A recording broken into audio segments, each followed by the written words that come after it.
আসসালামু আলাইকুম। Hello everyone. কী অবস্থা সবার? কেমন আছেন আপনারা? আশা করি সবাই ভালো আছেন। কেক ও ক্লক বাই তন্নি পেজের পক্ষ থেকে একটা ভিডিও নিয়ে চলে আসলাম আজকে আবারও। তো আজকে শেয়ার করব 50 পাউন্ডের কেক আমি কিভাবে ডেলিভারি করলাম সেটার একটি ভিডিও। ভিডিওটি বড় হয়ে যেতে পারে। যারা ভিডিওটি দেখতে চেয়েছিলেন তাদের জন্য ভিডিওটি শেয়ার করা। তো আমি গত 28 নভেম্বর 2024 তারিখে একটি স্কুলের ক্লাস পার্টি উপলক্ষে 50 পাউন্ডের কেক ডেলিভারি করেছিলাম। তো কেকটি অর্ডার করেছিলেন শাহিন ক্যাডেট স্কুলের প্রিন্সিপাল স্যার। তো আমি সেটাই কিভাবে রেডি করলাম বা কিভাবে ডেলিভারি করলাম এবং বক্স বোর্ড ডেলিভারি এগুলা নিয়ে আপনাদের অনেকেরই প্রশ্ন ছিল, সেটাই শেয়ার করার চেষ্টা করব। তো বড় কেকের কথা মাথায় আসলে আগেই মনে হয় যে বক্স বোর্ড ডেলিভারি এগুলো কিভাবে করা যায়, সবারই আগ্রহ থাকে জানার। যারা নতুন আছেন তাদের আগ্রহটা বেশি। আমি নিজেও কাজ করতে করতে এক্সপিরিয়েন্স হয়েছে আমার। তো প্রথমে আমি বোর্ডটা রেডি করে নিয়েছিলাম। 50 পাউন্ডের কেক ছিল। তো সেই কেকের মাপ অনুযায়ী আমি তার থেকে কিছুটা বড় করে বোর্ড অ্যারেঞ্জ করেছিলাম। এই বোর্ডগুলা আমি কোথাও মানে যারা কেকের জিনিস সেল করে তাদের কাছে পাবো না। তো সেই জন্য আমি এই বোর্ডগুলো কালেক্ট করেছিলাম পার্কটেসের যেই দোকানগুলো থাকে সেই দোকান থেকে। তো তারপরে আমি সেই বোর্ডগুলা এনে কাস্টমাইজ করে নিয়েছিলাম আমার পেজের লোগো দিয়ে। আমি এইভাবে প্রিন্ট করে তারপরে বোর্ডের সঙ্গে লাগিয়ে দিয়েছিলাম। তো যাই হোক, আমার কেক যতটুকু লাগবে সেই হিসাব মতো আমি বেক করে নিয়ে কেক স্লাইস করে নিয়েছি। স্লাইস করে নিয়ে আমি ক্রিমও আগে থেকে বিট করে রেখেছিলাম।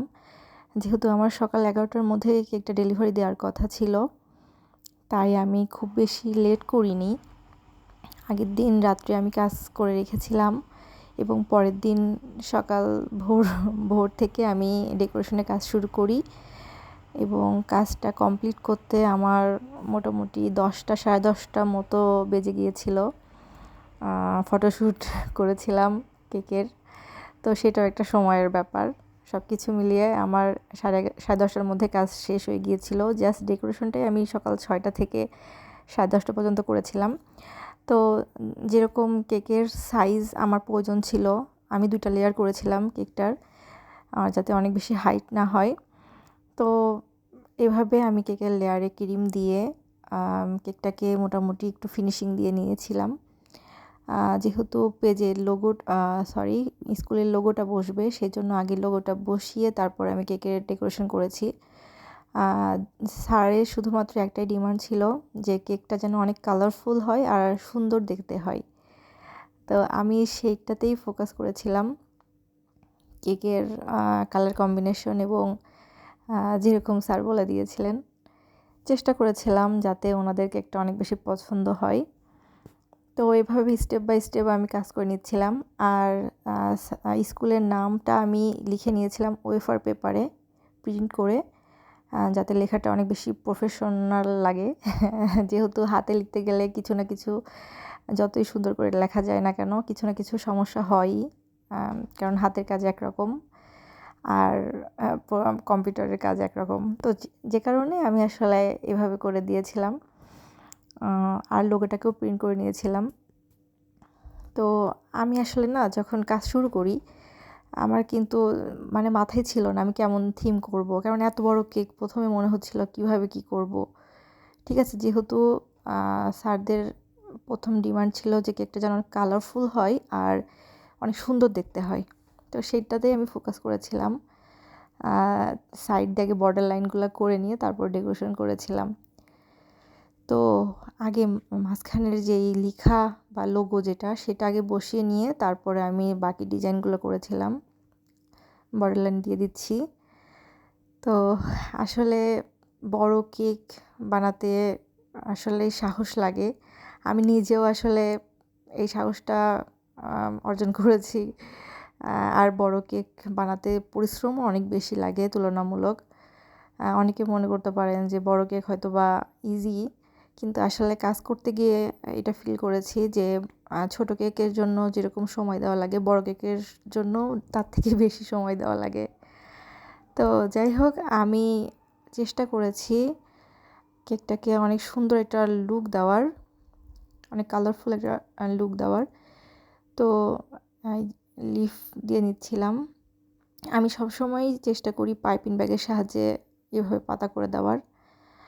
তো মোটামুটি কেকটার ডেকোরেশনের কাজ কথা বলতে বলতে প্রায় শেষের দিকেই হয়ে যাচ্ছে। কিছু স্প্রিঙ্কেল দিয়ে দিচ্ছিলাম যাতে দেখতে আর একটু সুন্দর লাগে। তো এটা ছিল কেকের ফাইনাল লুক। আপনারা দেখেন, কোনো ধরনের কোনো প্রশ্ন থাকলে অবশ্যই করবেন, আমি কমেন্ট করার চেষ্টা করব। তো কিছু সাদা রঙের সুগার বলও দিয়ে দিয়েছিলাম। তো কেকের ফাইনাল লুক ছিল এটা। আমি আসলে ক্যামেরার মধ্যে পুরো কেকটাকে নিতে পারছিলাম না একেবারেই একসাথে, কারণ কেকটা অনেক বেশি বড় ছিল। আমাদের যে ভ্যান যেটাতে করে আমরা ডেলিভারি করেছিলাম সেটাতেও ছিল না, অনেক ঝামেলা হচ্ছিল, কারণ বড় কেকগুলো ডেলিভারি করা অনেক টাফ। কারণ যদি আঁকাবাঁকা হয়ে যায় তাহলে সমস্যা হয়। তো এখন স্ক্রিনে যেটা দেখতে পাচ্ছেন এইটা ছিল আমার গত বছরের করা কেকটা। এই কেকটার আর পরে আমি এই কেকটার অর্ডার পেয়েছি। তো যাই হোক, বক্সে ভরে দিয়েছি কেকটাকে। ভরে দেওয়ার পরে এবার কেকটা ডেলিভারির জন্য রেডি হচ্ছে। তো এভাবে ধরাধরি করে দুইজন নিয়ে যাচ্ছিল, আমি তো জাস্ট ভিডিও করতেছিলাম।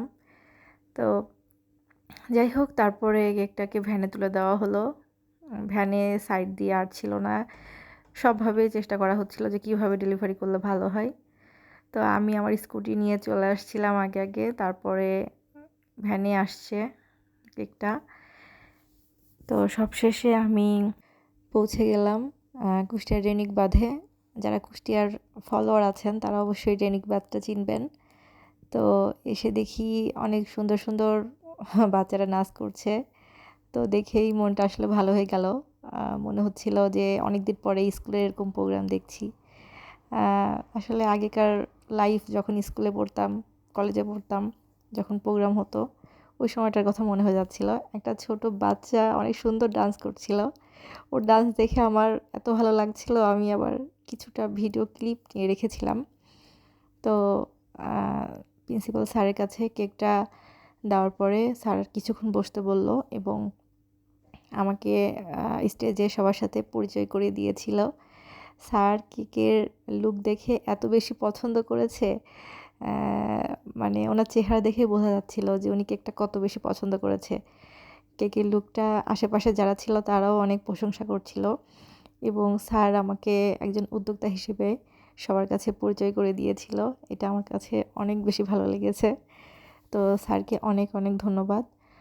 আর আমাকে আরেকবার সুযোগ করে দেওয়ার জন্য, অর্ডারটা দেওয়ার জন্য।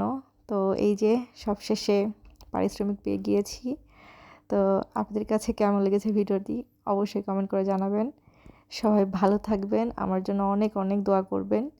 তো রেনিক বাঁধটা কিছুক্ষণ ঘুরে ঘুরে দেখছিলাম।